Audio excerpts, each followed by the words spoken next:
Our speaker today is a Dudley parent, Jack Gillis, who hails from St. Louis, Missouri.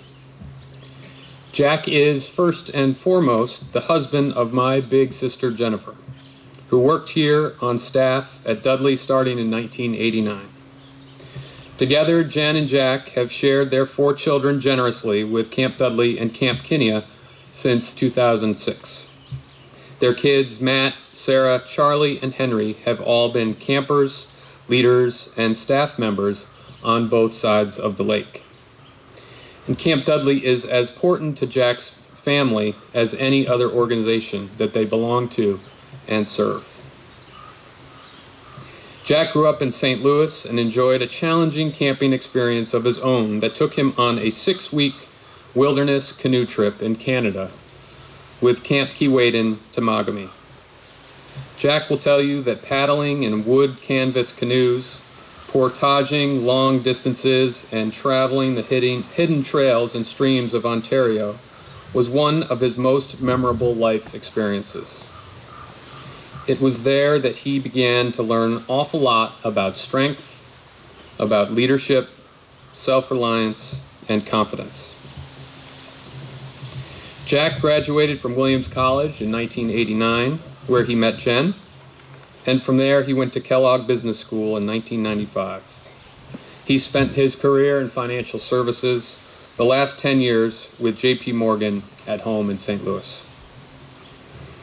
He's also devoted to supporting organizations in his community, most importantly those focused on the lives of children. He currently serves as the board chair at Great Circle, a Missouri behavioral health agency that helps children to navigate difficult circumstances. He is grateful, too, for the opportunity he had as a board member at MICDS, the school that both he and his children attended and where Jen taught for 14 years. Jack loves spending time with family and has relished many years of watching his children grow up and competing in sports and discovering their many passions. This includes exploring the Adirondack Mountains and lakes and skiing the Rocky Mountains. He has been here to visit Camp Dudley every summer for the last 25 years. Jack did not, however, attend Camp Dudley growing up, which makes him the only member of our family without a camp number. But I couldn't be happier to take care of that this morning by awarding him camper number 25402. Please join me in welcoming our speaker today, Jack Gillis.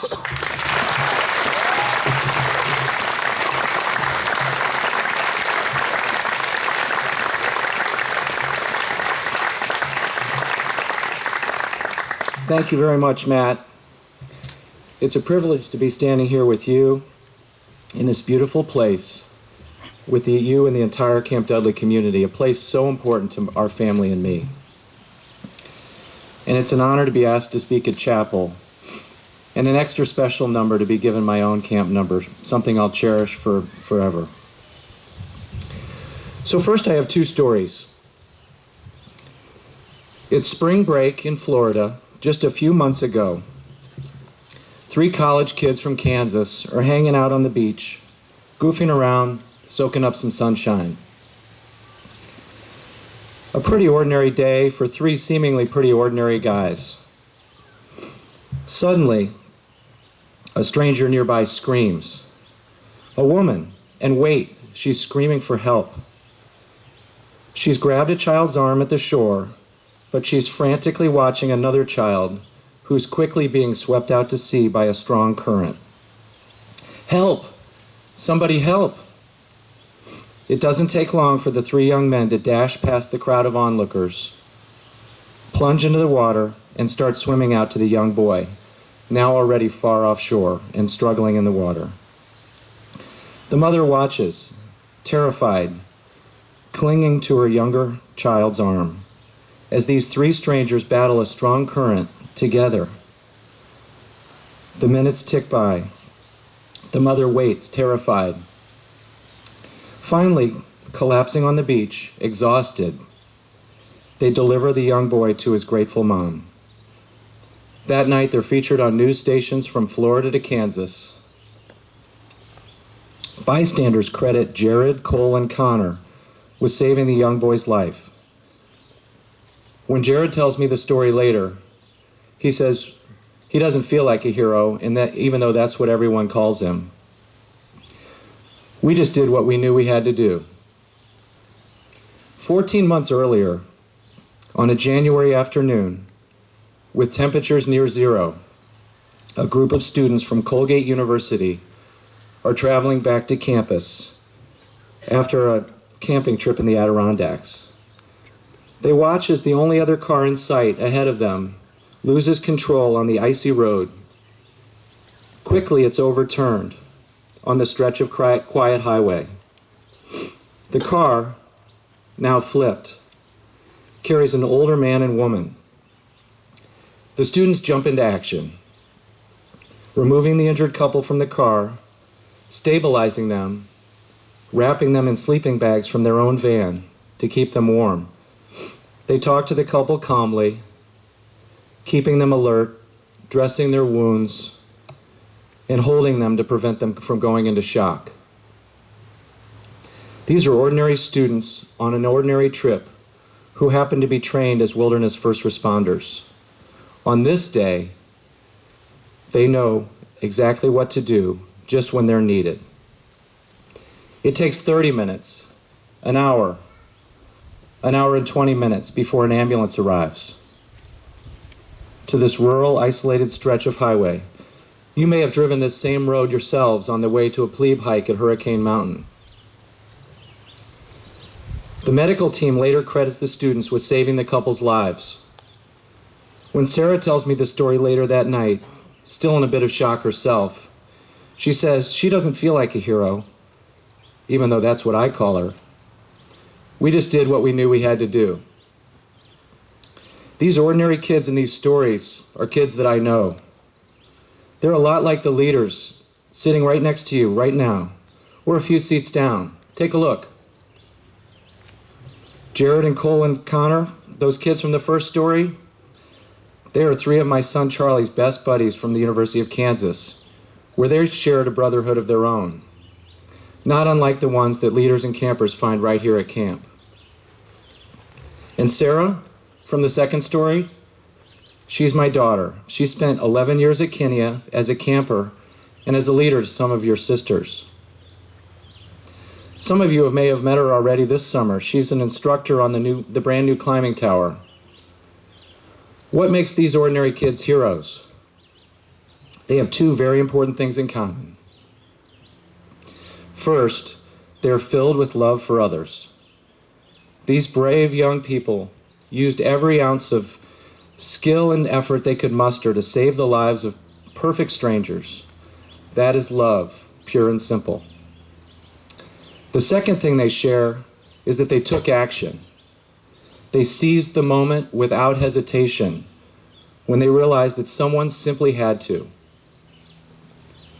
Really, they are just ordinary kids who made extraordinary decisions, guided by what they knew in their guts was the right thing to do.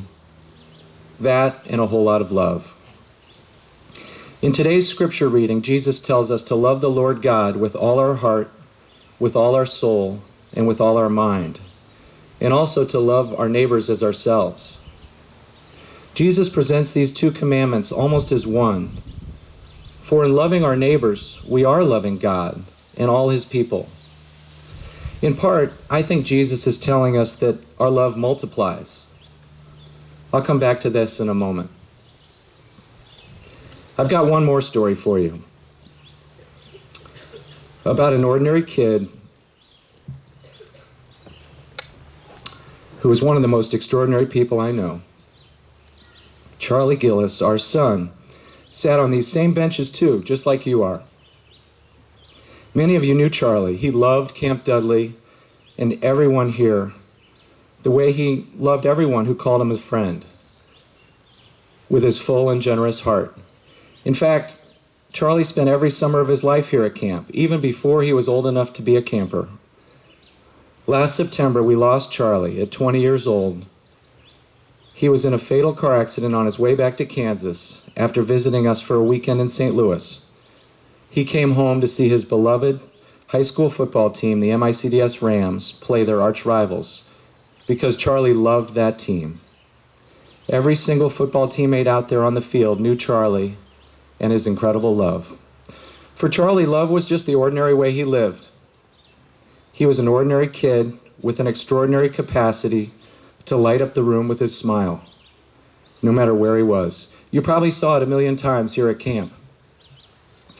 It was this kind of smile you remember, filled with love. When Charlie was 14, he joined some of you on the very first Camp Dudley Knowles trip in Wyoming. One day, after a difficult climb, Charlie discovered a fellow camper desperate because she had left her pack behind as she struggled to make it up the mountain. Without a word, Charlie quietly hiked back down, retrieved her pack, and brought it up to her with a simple smile.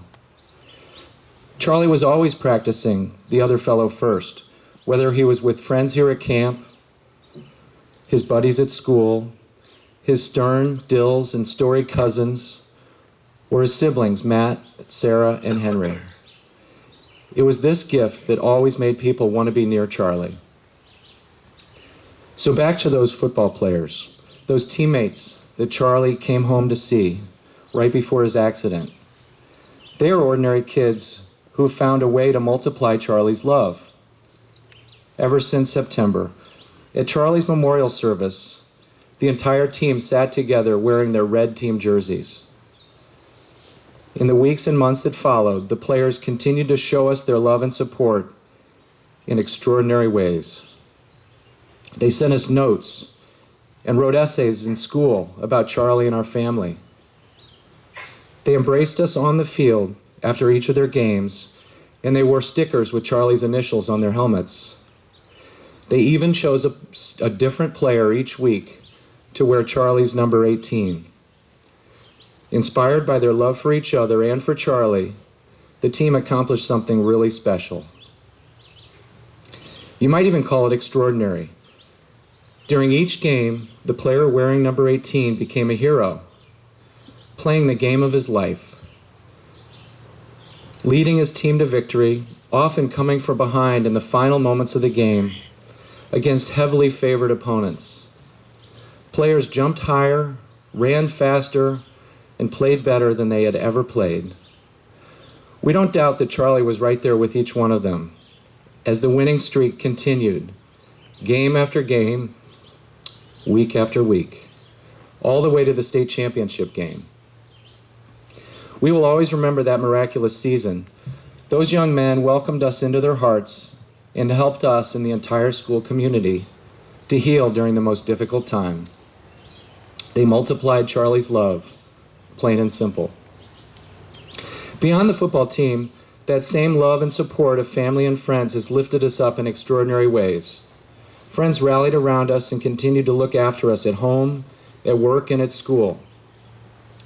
Many of these friends are with us this weekend to celebrate the dedication of the new Charlie Gillis rock climbing tower, made possible by the wonderful leadership here at Camp Dudley, including Matt and Lang Fu, and many others, and also by so many generous donations to camp in Charlie's memory.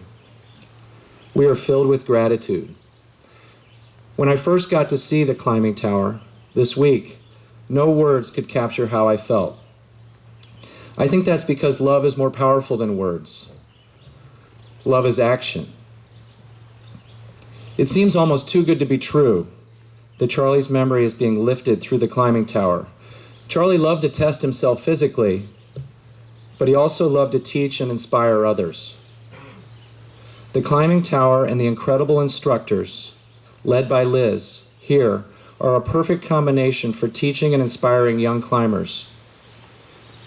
You can find these teachers wherever you look here at camp, in the A Hut, Witherby, and the Hike Hut, at the waterfront, and in your cabins, and right here at chapel.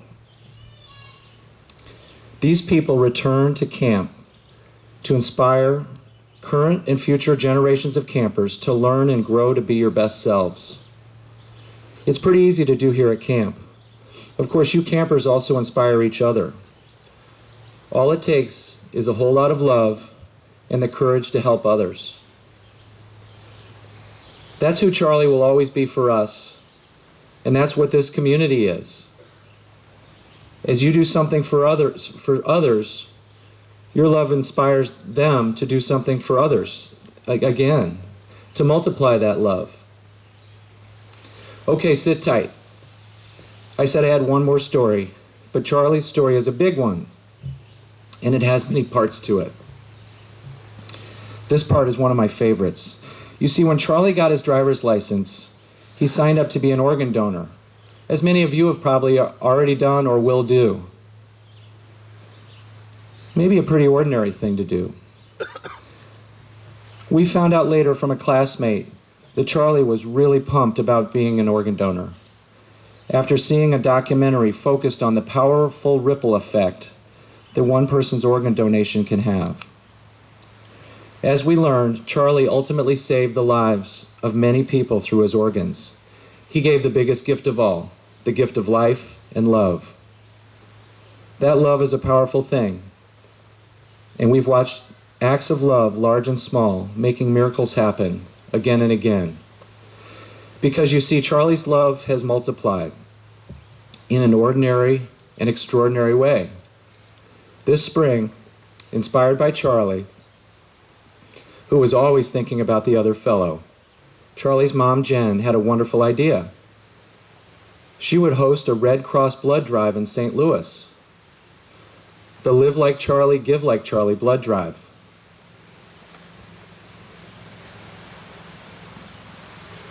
Inspired by Jen and Charlie, Charlie's Aunt Jazzy and his Aunt Suzanne hosted their own blood drives in Williamstown, Massachusetts, and Seattle, Washington at the same time.